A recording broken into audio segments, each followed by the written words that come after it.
Queridos irmãos de Ideal Espírita, boa noite. Sintam todos abraçados, todos queridos nessa hora que nos unimos para a nossa reunião. Nós hoje vamos ter a oração inicial, a apresentação do tema com a Tati, que é as relações afetivas e as questões do karma. Depois a gente vai ter alguns minutos para fazer perguntas e considerações, e a oração final a Elde vai fazer. Nós estamos com muitas saudades, mas que bom que a gente está aqui reunido, sintonizado. Vamos então para a nossa oração. Vamos fechar os olhos, né? Vamos entrar na nossa intimidade, lá dentro da nossa casa, que a gente conversa com Deus, que conversamos com Jesus. Querido Pai, sabendo que estás sempre presente na nossa vida. Querido Jesus, ilumine cada casa, cada mente, cada coração sintonizado. Ilumine de modo especial a nossa palestrante com as palavras do Evangelho que aqui viemos buscar. E o Senhor esteja sempre à frente para nos levar até a casa do Pai, até a casa da felicidade. Esteja sempre conosco, especialmente nesses tempos atuais. Seja conosco hoje, agora e sempre, que assim seja. Então, nós vamos passar a palavra para a Tati. Seja bem-vinda, Tati, fica à vontade. Ei, gente, tudo bem? Que bom estar aqui mais uma vez falando para vocês. E hoje eu acordei de manhã e pensei assim, é isso mesmo? Você vai falar sobre relacionamento mesmo? O que te habilita a falar sobre relacionamento? E o que eu tenho para confessar para vocês é que eu sou uma pessoa que já errei muito, não só nessa encarnação, mas em tantas outras, e que agora quero errar menos. Então, nessa busca por errar menos, tenho me empenhado em ler e estudar sobre o tema. Então, eu vou passar para vocês um pouco do que eu venho encontrando por aí, né? E quando eu propus esse tema, relações afetivas e as questões do karma para a Elde, ela achou interessante porque o karma, ele é um grande tabu e a gente precisa vencê-lo. Então, vamos tratá-lo nesse dia de hoje. Vou compartilhar a tela. Fiz uns slides para que ficasse mais fácil acompanhar. Tá? Esse livro, Emoções que Curam, da Hermance Dufour, ele tem sido um livro de cabeceira meu, porque ele traz tanta informação de uma forma tão gostosa. E ele deveria ser assim, um livro obrigatório para todos nós espíritas, para que a gente comece a enxergar o mundo de uma forma um pouco diferente, porque a Hermance Dufour, ela traz essa doçura que a gente precisa hoje. Então, as relações afetivas e as questões do karma estão nesse livro, ditado pelo espírito Hermance Dufour, de Vanderlei Oliveira, da série Harmonia Interior.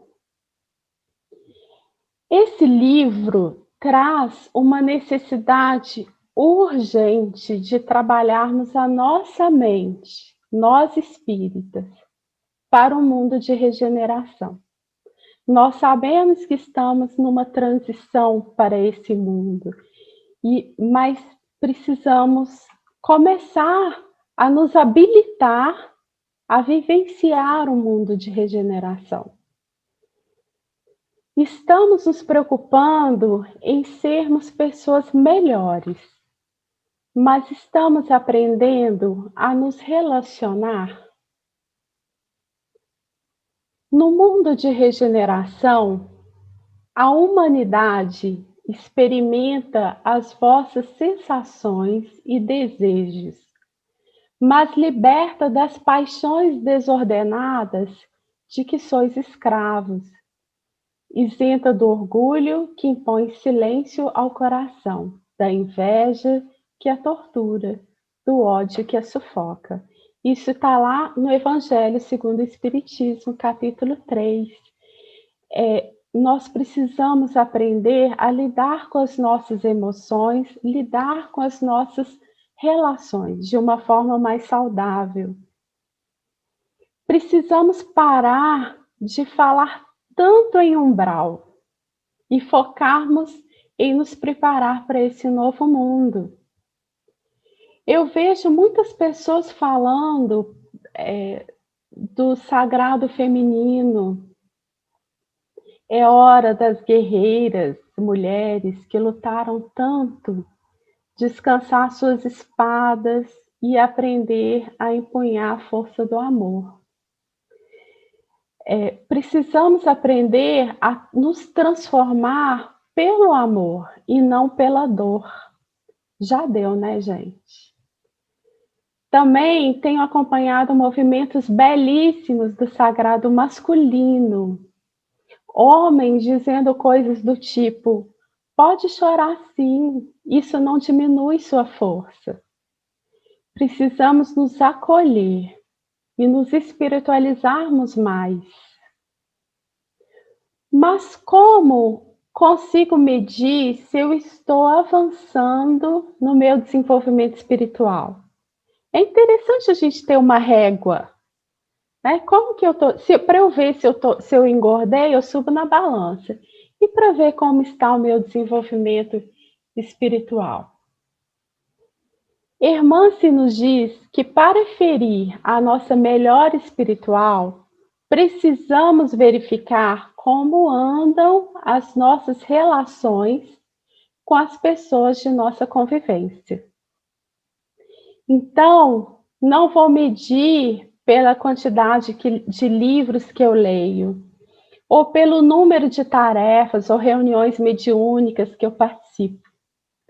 A doutrina traz um caminho que precisa ser percorrido na prática. Se você está todos os dias da semana no centro espírita, está errado. Vai para sua casa, se relacione e coloque em prática o que você está aprendendo aqui no centro espírita. Esse é o objetivo. A gente aprender a nos relacionar.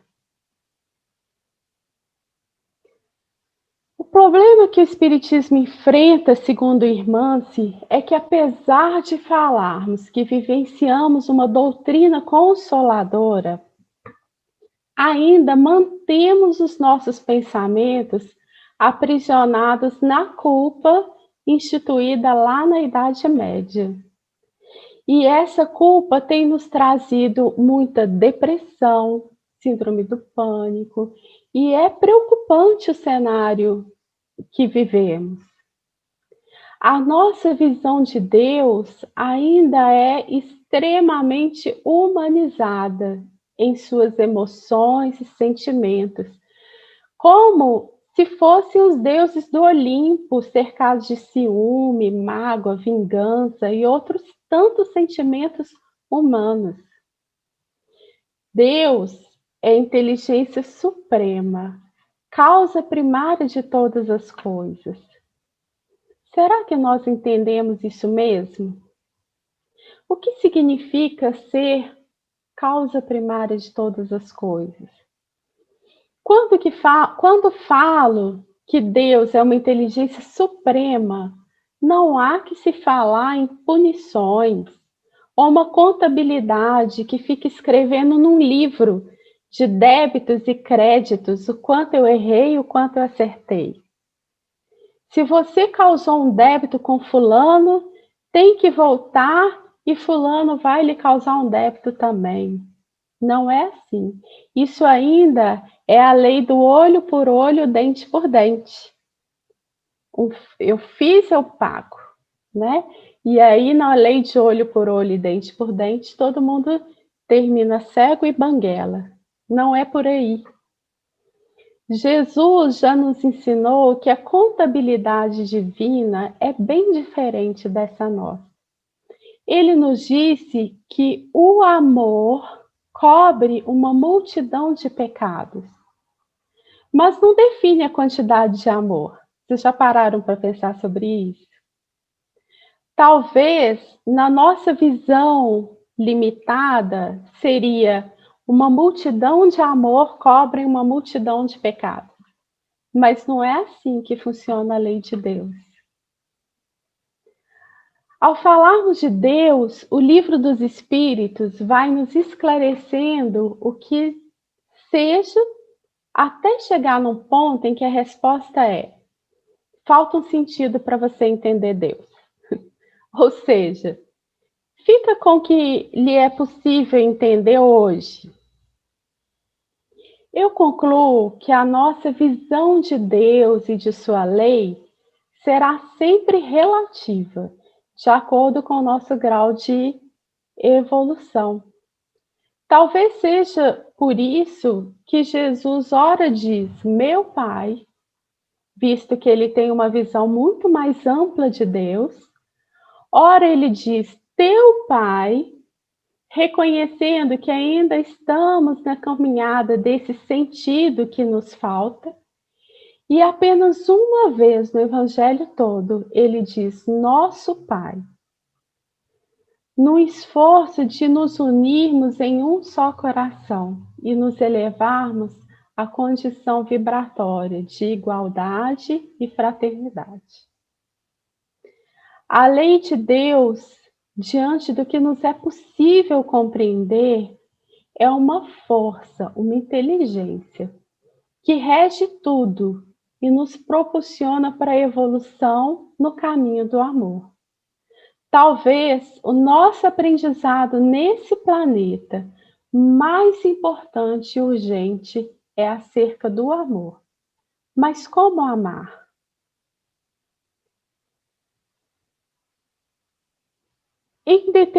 No livro do Antigo Testamento, Deuteronômio, Moisés define o mandamento. Amarás, pois, o Senhor teu Deus de todo o teu coração, de toda a tua alma, de todas as tuas forças. Mas como que eu faço para amar Deus? Uma inteligência suprema. Cadê ele? Chama ele lá para eu amá-lo. Não é bem assim, né?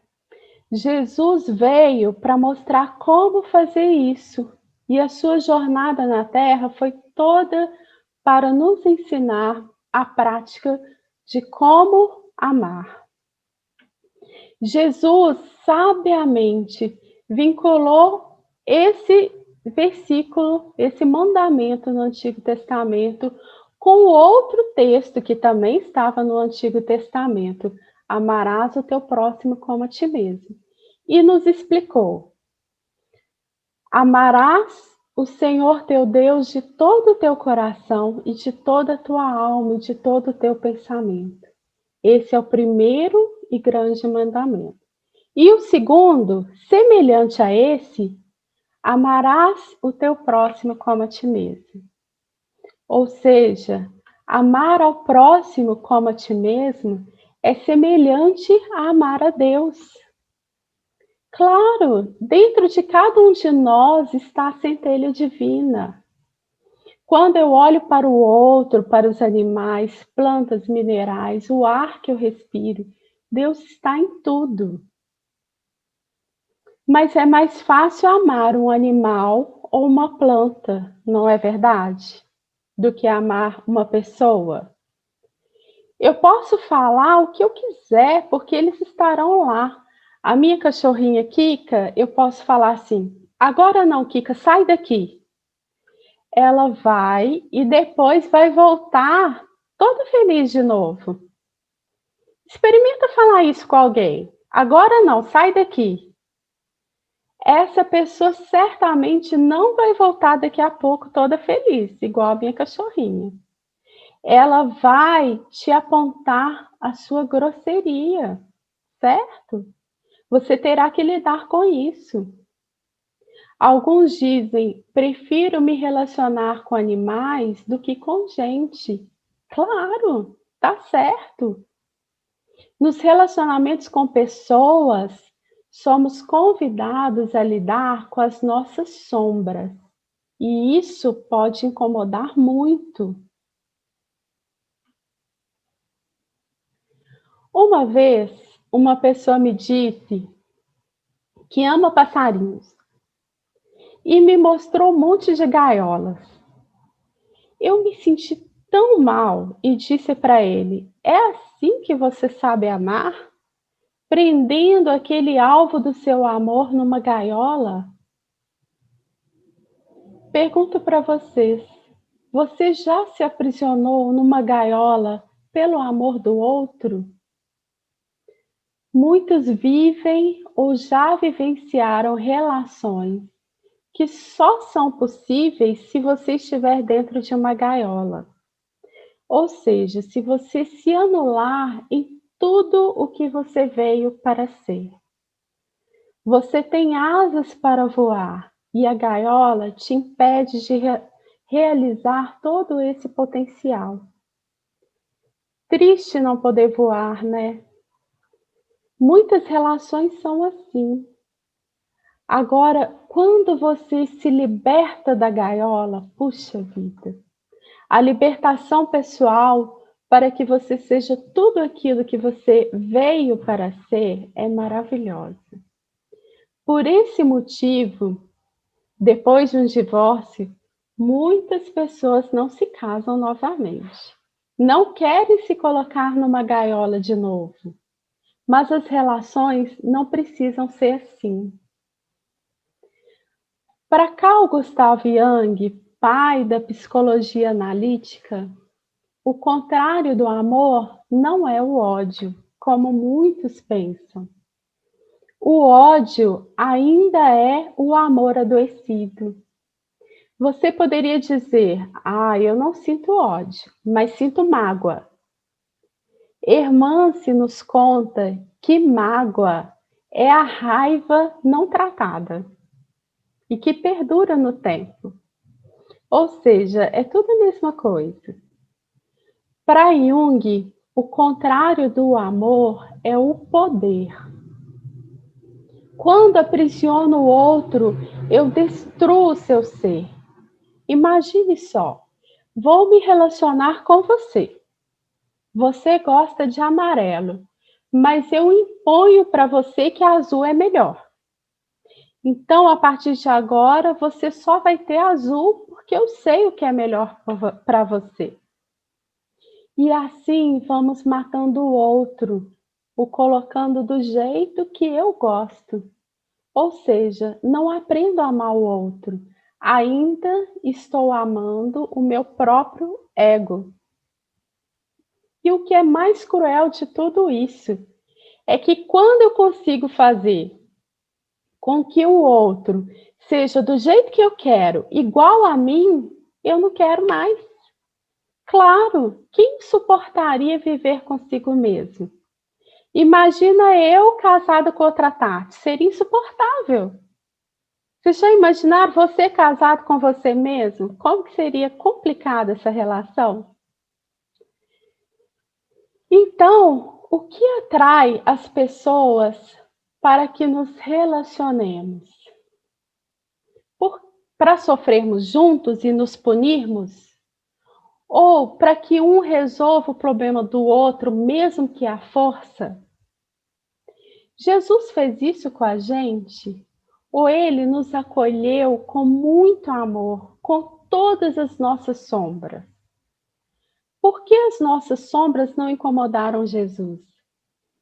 Será que a minha sombra encontrou ressonância em alguma sombra dentro de Jesus? Quando ele olhou para a mulher adúltera, havia ressonância em seu interior com algum sentimento de traição? Ou Jesus se conectou a nós por um amor incondicional? Ele nos atraiu, na verdade, para que pudéssemos nos curar com a sua luz. Pergunto para você, será que você consegue fazer isso com os outros que você se relaciona? Você consegue atrair o outro pela força do amor incondicional? Ou as suas relações ainda são kármicas? Uma boa pergunta. No Livro dos Espíritos, é interessante pensarmos sobre a pergunta 388. Os reencontros que ocorrem algumas vezes de certas pessoas que se atribuem ao acaso não seria o efeito de uma espécie de relações simpáticas? Resposta: há entre os seres pensantes laços que não conheceis ainda. O magnetismo é o guia dessa ciência que compreendeis melhor mais tarde. O magnetismo é a ciência da atração ou repulsão de forças. Se eu alimento o desamor dentro de mim, eu vou atrair pessoas que têm o ego adoecido e vai reforçar o meu desamor. O que eu carrego dentro de mim atrai mais experiências parecidas. Vou explicar melhor tudo isso me baseando num caso trazido no capítulo 2 do livro Emoções que Curam. É a história de um casal, Eduardo, de 45 anos, e Ana Elisa, de 35 anos. Lendo isso aqui, eu não consigo não pensar na música do Eduardo e Mônica, né? Que eram tão diferentes, né? E se relacionaram mesmo assim. Eduardo levou Ana Elisa, que não é espírita e não queria estar ali, para se consultar com o médium Antonino, sob a orientação mediúnica de Dona Modesta Cravo. Então, Dona Modesta Cravo era um espírito. E Eduardo explica: no centro espírita que frequento, depois de alguns momentos de conflito em meu casamento, solicitei uma mensagem mediúnica. O mentor me explicou que tem um karma com a Anelisa. A partir de então, esclarecido como fui, passei para ela todas as noções sobre esse assunto e procurei alertá-la a respeito dos motivos que geram os nossos conflitos. Ana Elisa trabalha muito e Eduardo propõe que ela cuide do lar, abandone o trabalho dela e abandone essa vida materialista que ela vive. Ele diz que dá conta de manter a casa num padrão mais baixo, claro. Depois da orientação recebida no centro espírita que ele foi, ele assumiu o compromisso de orientá-la espiritualmente e salvá-la da ignorância. Lembra que eu falei lá atrás sobre o amor em que se aprisiona o outro na gaiola? Era isso que a Anelisa queria para a sua vida? Largar o trabalho e cuidar do lar? Tem gente que gosta desse modo de viver e tá tudo bem. Mas no caso da Anelisa, ela seria feliz assim? Eduardo queria salvá-la, mas de quê? Dona Modesta Cravo, espírito, fez a seguinte pergunta para Eduardo. Simples assim. Ela quer isso? Às vezes, nas nossas relações, a gente precisa se perguntar. Eu falo com filho, marido, mãe, pai. Ele quer isso? É isso que ele quer? Ou é o meu ego que está gritando aqui? Ana Elisa diz: hoje, Eduardo está ao meu lado porque diz que tem um karma comigo. Enquanto eu estou ao lado dele porque tenho um amor para com ele. Amor esse que está adoecendo, se acabando. A última coisa que quero na vida é um salvador. Se eu fizer as vontades de Eduardo, eu desisto de mim mesma. É isso que se espera. Lembra que Jesus disse que precisamos amar ao próximo como a ti mesmo? O alto amor de Ana Elisa transborda. Essa é a referência que ela tem de amor. Eu vou amar ao outro como eu me amo. E esse amor da Ana Elisa que transborda pode se estender para Eduardo. A proposta do amor por ela não é um amor que sufoca. Ela não quer viver numa gaiola presa. Dona Modesta Cravo diz que Eduardo está mais preocupado em salvar Ana Elisa do que em amá-la. Isso é expressão do ego adoecido, necessidade de controle sobre a vida do outro. Salvamos a nós mesmos, só nós mesmos. Com o outro que amamos, temos responsabilidade, o que é bem diferente de ser responsável. Karma, em sânscrito, significa ação. Foi criado no contexto oriental do hinduísmo, do budismo, e foi trazido para o Ocidente com uma conotação cultural, religiosa, de destino traçado e imutável, servindo para designar as coisas ruins que podem acontecer a alguém em razão de erros cometidos em outras experiências carnais. Nós ainda carregamos a mentalidade do desmerecimento e do pecado da Idade Média e associamos o karma ao sofrimento, pagar dívidas, resgatar crimes, nos perpetuando na lei do desamor e da punição. Como a irmã se diz, karma não é com o outro. O resgate não é com o outro, e sim com o que ficou dentro da gente em função do que fizemos ao outro. São os registros de lesão que precisam ser mudados. O sofrimento da presença do outro numa nova encarnação apenas ativa dentro de nós o que ficou armazenado em nosso íntimo. Karma, no sentido de quitação e solução de pendências, é com a gente mesmo, é com a nossa consciência. Por isso, nos relacionamos de forma kármica, ou seja, tenho dores dentro de mim pelo que fizeram a mim e pelo que fiz aos outros. Preciso me curar. E o outro é atraído pelo meu campo energético, se conectando a essa dor para que eu veja e aprenda a me curar. Eu preciso ver a dor. Eu preciso ver o que eu tenho que me curar. O outro é um instrumento, é um professor. Talvez Ana Elisa precisava aprender a reforçar seu auto-amor. Talvez Eduardo precisava aprender a ser menos controlador.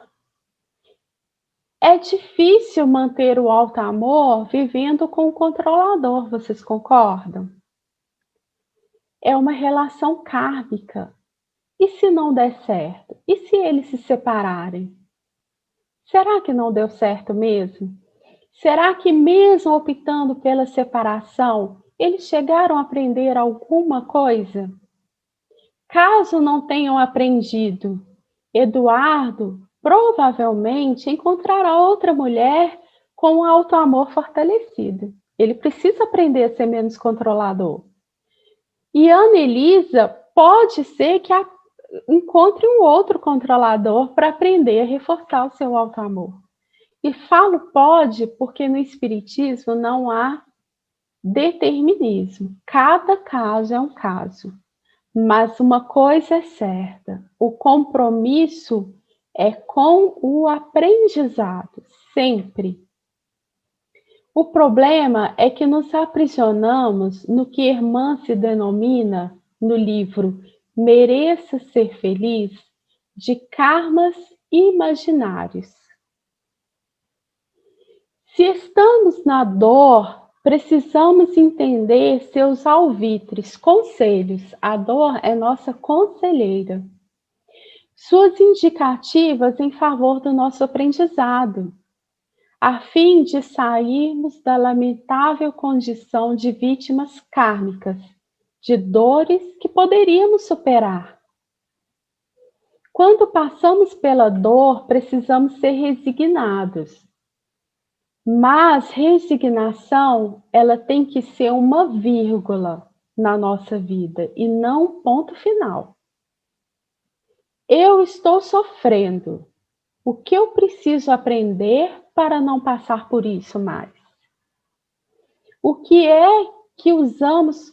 O problema é que nós usamos a desculpa do karma para entrar em desculpismo e nos cristalizar na dor. É meu karma, não tem o que fazer. Você vai reencarnar para sofrer tudo igual? Passar pelas mesmas coisas sem aprender nada? Não é assim que se espera.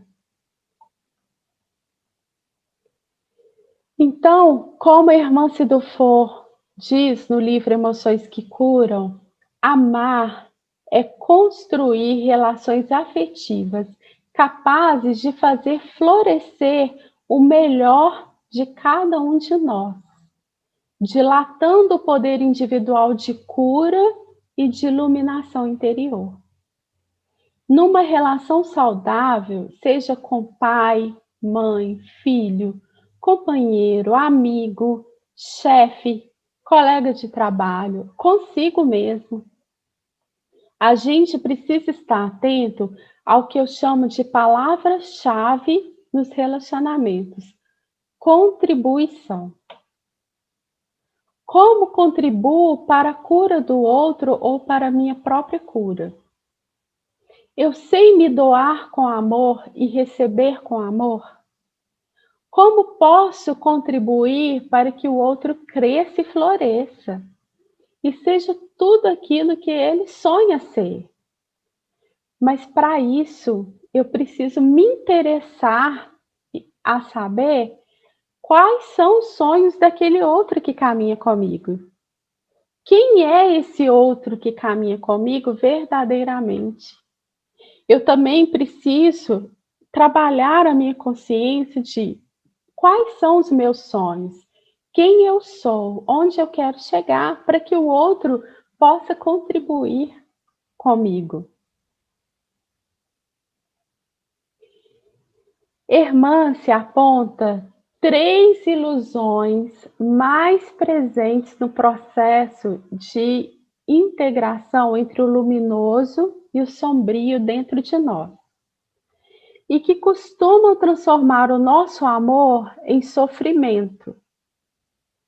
A primeira ilusão é acreditar que o nosso amor é capaz de modificar quem nós amamos. Só mesmo a prepotência pode advogar a ideia de transformação contra a vontade de alguém e intoxicar o amor com raiva e amargura.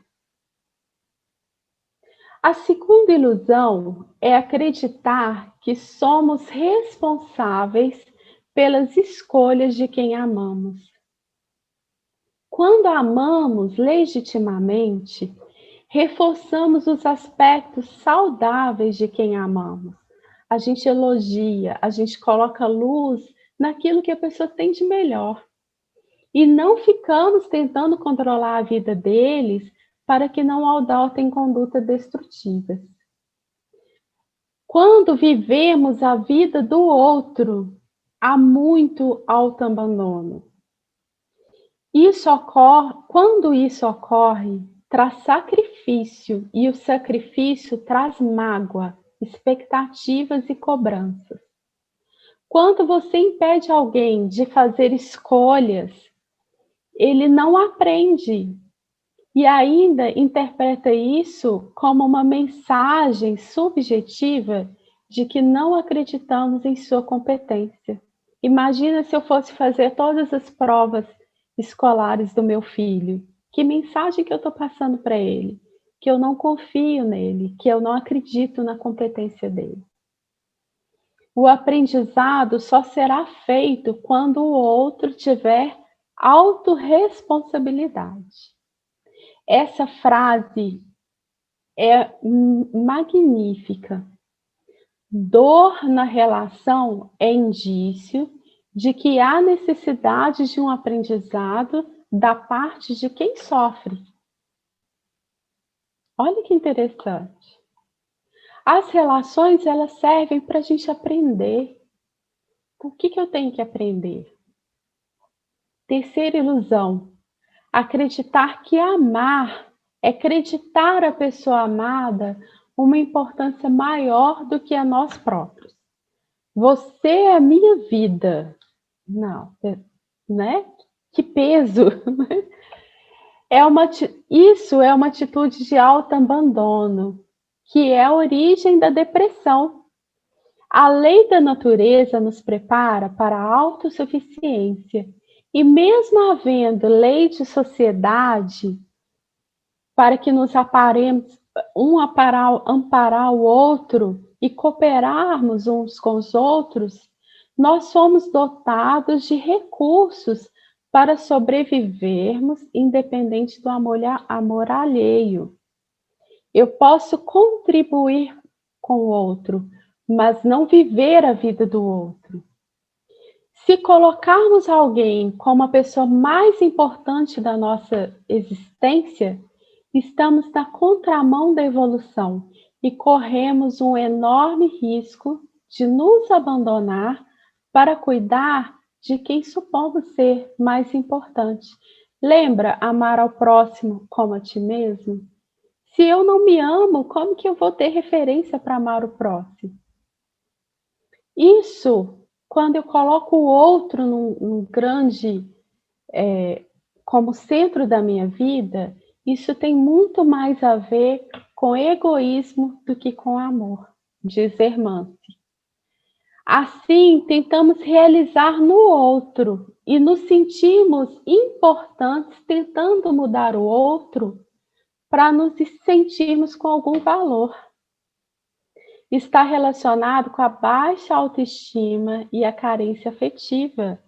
Vou contar para vocês que eu sonhava que meu filho aprendesse a tocar algum instrumento musical. Queria que ele aprendesse a tocar violão.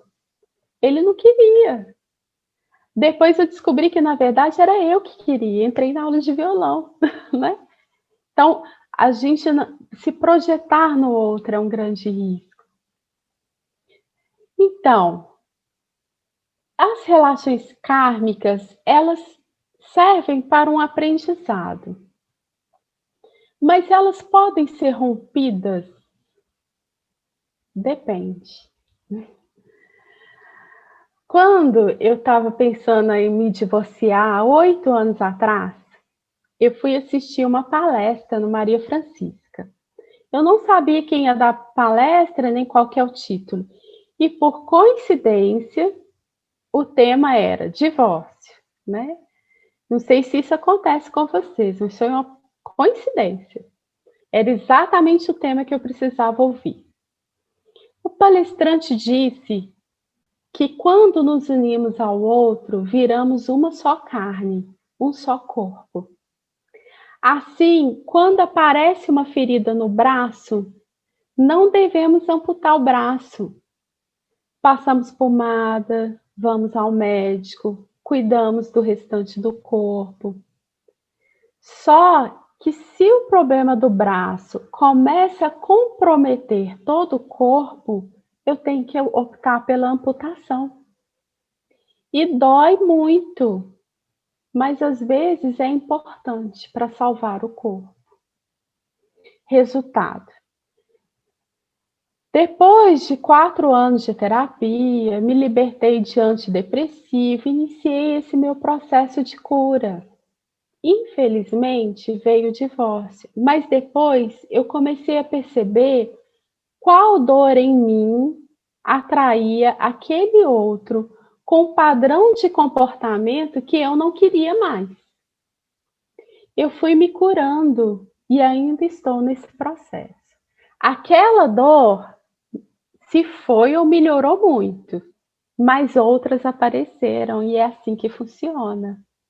Ou seja, o que eu quero mostrar para vocês é que no nosso grau evolutivo não dá para fugir das relações kármicas. Ainda não nos conectamos pelo amor incondicional. Vamos chegar lá, mas vai demorar um tiquinho. No entanto, as relações kármicas não devem ser um santuário de sacrifício, e sim de crescimento mútuo. Eu tenho as minhas dores e elas se conectarão com as dores do outro. Essa conexão pode ser para cura mútua. Por isso, a amizade, o diálogo, a confiança e o respeito nas relações são tão importantes.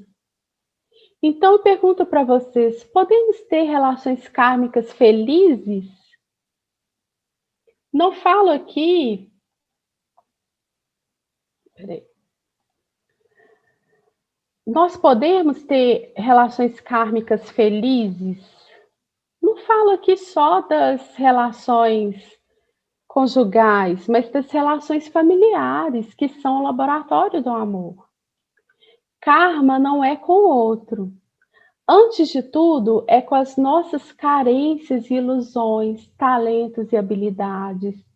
Os outros são estágios de aprendizado que a vida nos entrega em favor do nosso avanço e crescimento.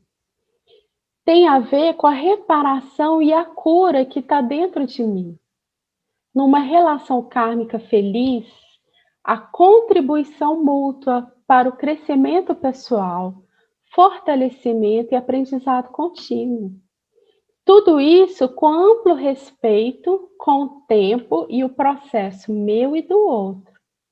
Lembrando que algumas curas podem levar várias encarnações para acontecer. É preciso ter paciência.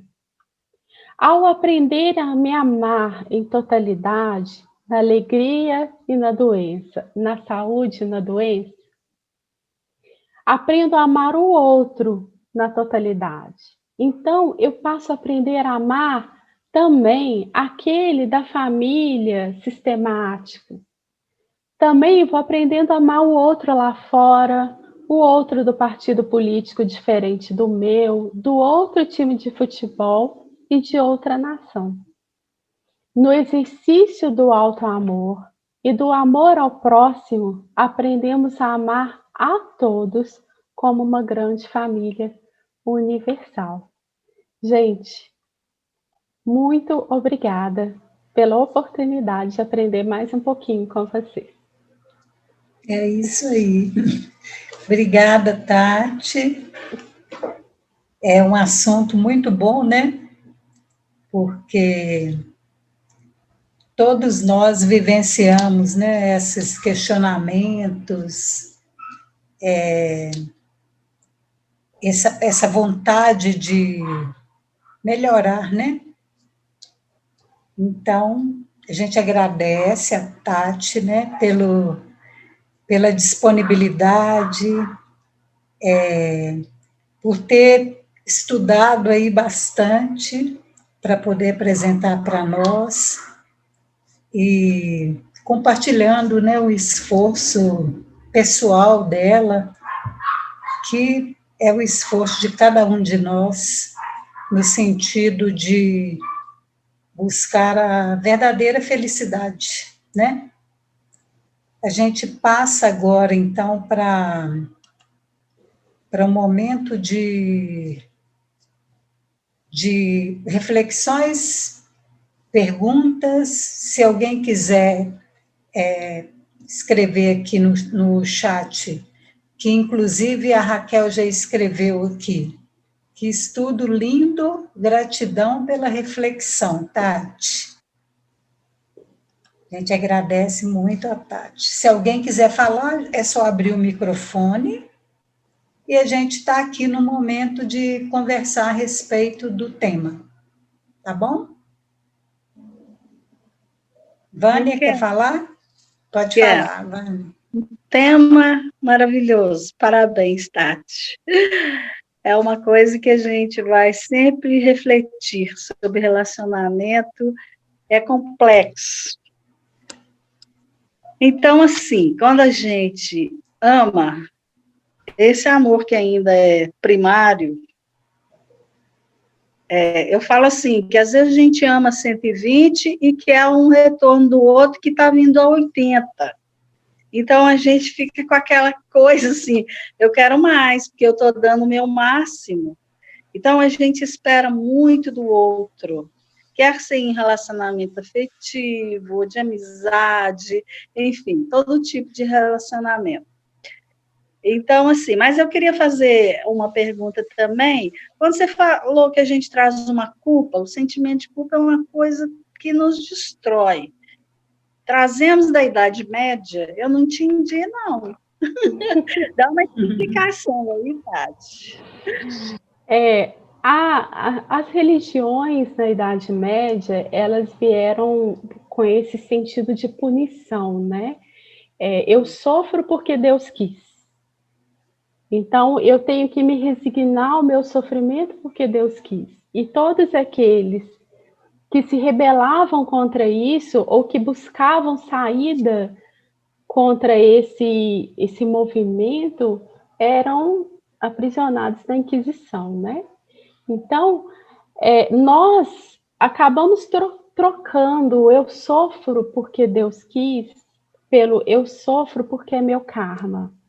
Eu sofro porque meu passado me condena, né? E, na verdade, não viemos aqui para continuar sofrendo, né? O amor cobre uma multidão de pecados. Então, uma pessoa que, às vezes, matou muita gente, foi guerreiro em vida passada, ele pode voltar e optar por ser médico. E olha que bacana, né? Ele vai transbordar amor para muita gente. E isso vai curar a ele.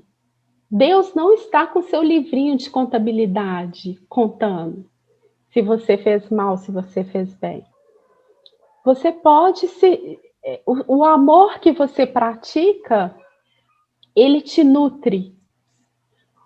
Chico Xavier orientou uma vez uma pessoa que estava reclamando de não receber amor da família, do marido, e Chico orientou a ela: nutre-se com o amor que você dá. Amor é uma energia. Então, quanto mais eu dou amor, mais eu estou me cercando dessa energia. E, consequentemente, mais eu recebo. Doar não significa se projetar no outro, como eu falei o tempo todo. Doar amor é você olhar para o outro com todos os seus defeitos, com todas as suas qualidades, e falar assim: eu gosto de você desse jeito. E eu contribuo para a sua vida do jeito que você quer viver. Porque a gente quer amar o outro, mas assim, você tem que fazer do jeito que eu quero. Né? Então, é muito nesse sentido aí. Expliquei? É isso aí. E também, Tati, a gente mesmo, né, pelo menos a minha geração, recebeu da religião, né, católica, que é de onde eu vim, né, muito sentimento de culpa, né? Deus vai te castigar, você tem que fazer tudo certinho, e você não pode errar, porque, né, Deus te castiga. A gente carrega muito essa culpa ao longo dessa encarnação e de tantas outras, né? E aí é igual você falou, o karma é essa punição, né? que a gente carrega. A Janine está falando aqui, parabéns, querida Tati, como é importante refletirmos sobre esse tema, você brilhou. E a Rosana falou, boa noite, grupo de luz. Boa noite, Rosana. Eldinha, eu posso fazer um comentário? Lógico. Essa questão que a Tati tão bem falou, né, da questão do, entre aspas, né, Tati, culto ao sofrimento, como a gente pode dizer assim, da culpa que vem da Idade Média, é algo que ainda está no inconsciente coletivo e que está gravado em nós, né, pelas várias existências que a gente teve. Mas isso pode ser mudado. É como se fosse uma frequência de rádio. A gente vai devagarinho, né, Tati, mudando o botão, uma frequência de amor.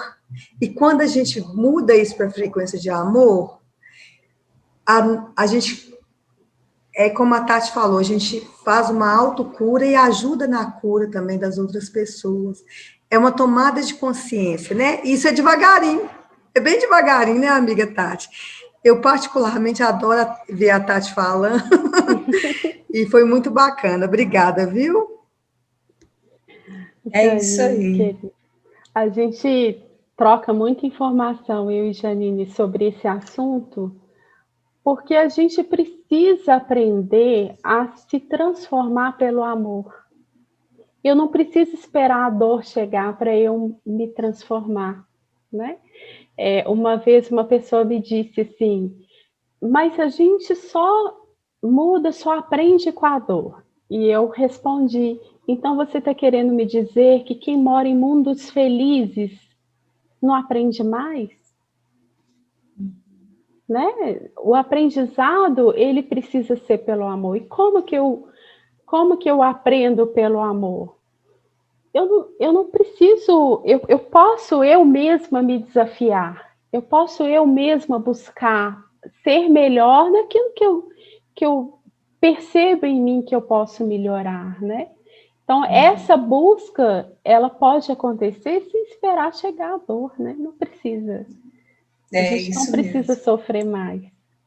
E tem momentos, a gente já consegue um pouquinho dessa situação, né, de se libertar da dor, porque optou pelo amor em uma escala menor. Se a gente for observar mesmo a nossa vida, as relações, a gente consegue detectar pontos onde a gente já está fazendo um pouco essa opção de não quero a dor e tornar aquela situação um esforço de amor, né? Então, é igual a Janine falou, né? É devagar, mas a gente tem que reconhecer também os nossos avanços, né? Que a gente já... Por isso a gente busca tanto as palestras, a própria doutrina espírita, né? Falo doutrina espírita porque é que a gente, né, que a gente acredita, não, mas que a gente faz parte, né? Só mais uma colocação aqui, que a Rosana está colocando, nem sempre é pela dor, se eu vejo o outro se lascar, pelo menos naquilo eu posso evitar aquela dor. A questão de observar o outro, né? Interessante, porque se você observa o outro num caminho e não, na sua visão, está dando errado, a pessoa está sofrendo, é um aprendizado também, né? E olhar sem julgamento, né? Olhar para o outro, entendendo que aquele outro também está aprendendo, né? A gente não julgar, porque quando a gente julga o outro, a gente também acaba se julgando mais tarde, né? E isso Não é legal, né? Volta naquele processo da culpa. É muito importante, Elde, muito importante a gente fazer as pazes com o erro. Nós não somos perfeitos, a menos que tenha algum anjo aqui ouvindo o estudo, nós não somos perfeitos.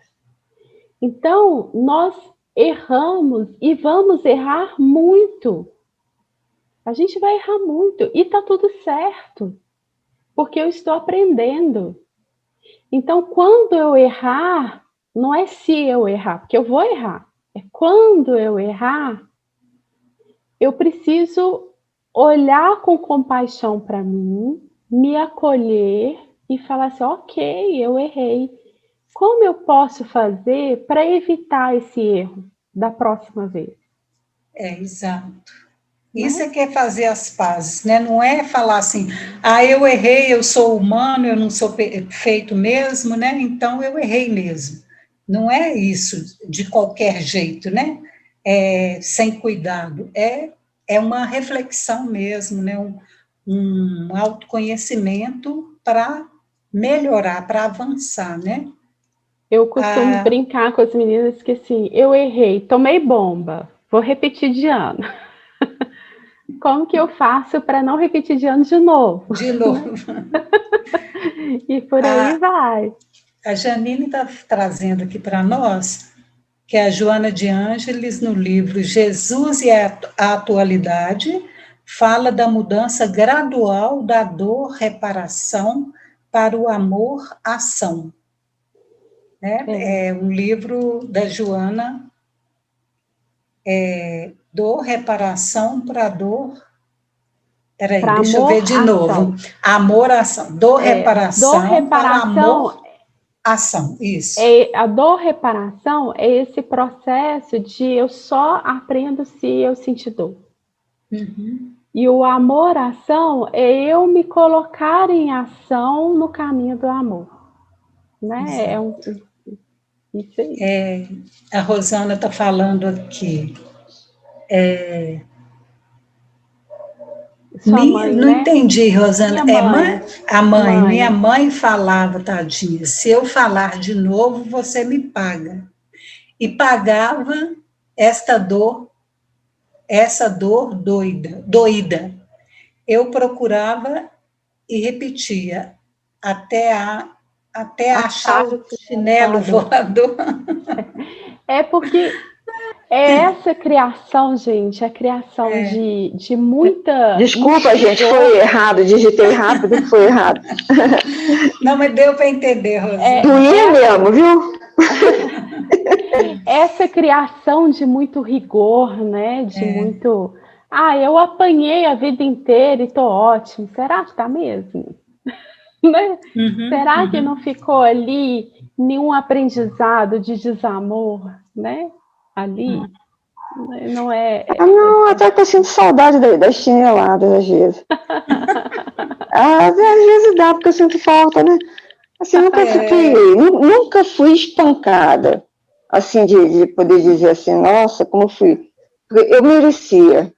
Eu era um demôniozinho, mirim, sabe? Eu merecia tudo ali.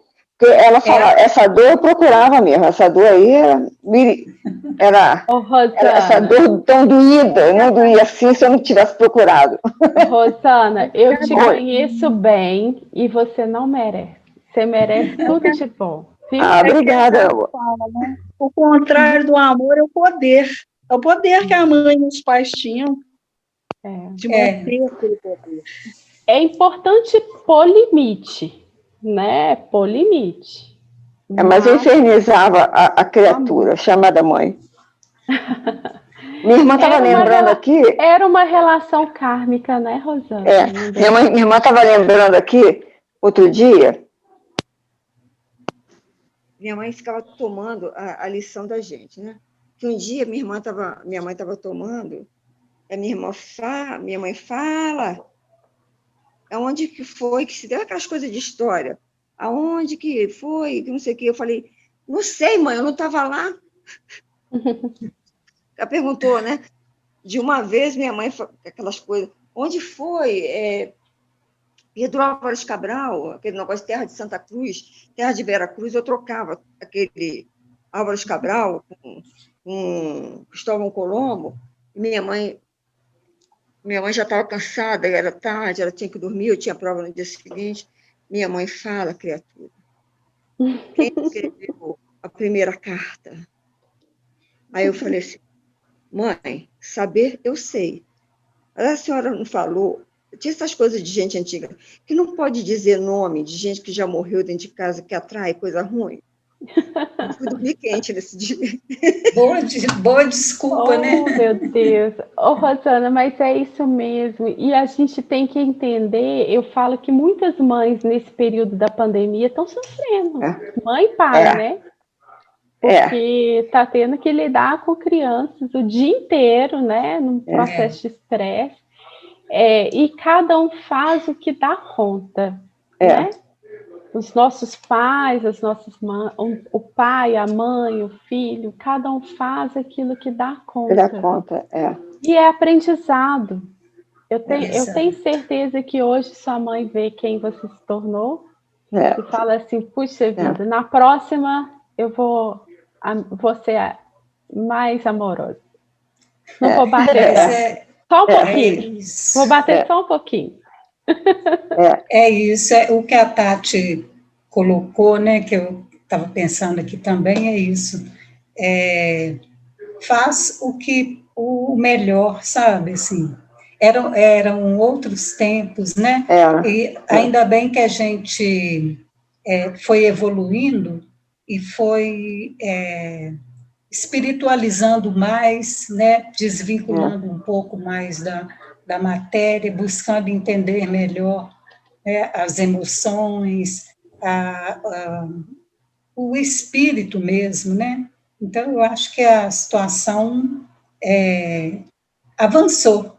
E muitos pais lá de trás são pais de hoje, né? Melhorados, com certeza, porque, como a Tati falou, são aprendizados, né?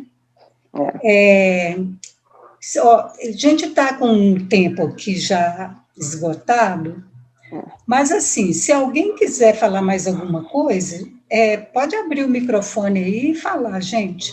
A gente estende um pouquinho, né? Se alguém quiser. Gente, eu vou pedir licença a vocês, porque eu tenho que cuidar do papai, tá? Mas eu desejo uma boa noite a vocês, tá? Saudade demais, tá? Evânia, saudade de você, de todos vocês, tá? Ótima noite. Boa noite. Com Deus, tá? Tchau. Tchau, tchau. Então, é isso, gente.